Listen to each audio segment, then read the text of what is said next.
ашказаныңыздарда жара бар болсо, кызыл өңгөчтө жара бар болсо, бул бака жалбырактын ооруго жардам берет. Кызыл өңгөчтөгү ичегидеги жараларды айыктырат.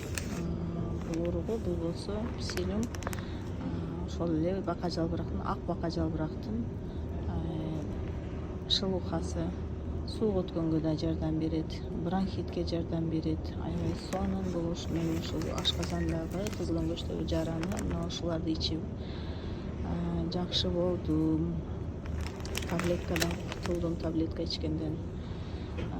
Ошондой эле жаш балдардын ичи катып аткан болсо, мына өндүрүлгөн дандар курамында өндүрүлгөн буудай, өндүрүлгөн гречка, ашкабактын ооругу дагы составында топинамбур бар.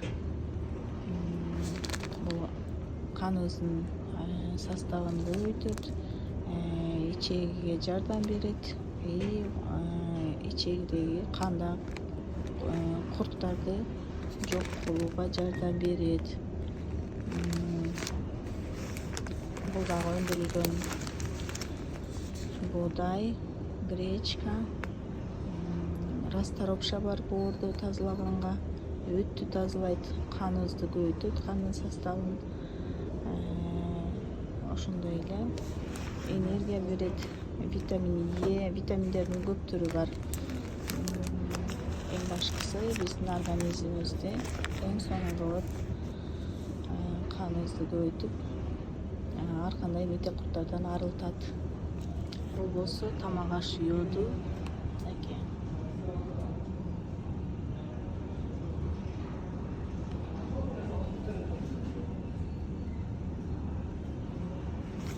Булардын ичүү жолдору 150 грамм сууга йоддон тамчылатып 3-4 тамчы компот этебиз.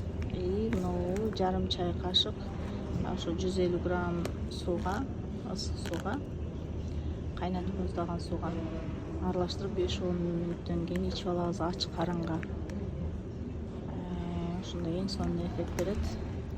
Жараны жок кыла алат 100%. Мен өзүм айыкканмын бул псилиум менен подорожник бака жалбырактын ооругун ичип отуруп. Анан дагы көптөгөн сууга өткөндөр үчүн дагы аябай сонун бул жардамга келет.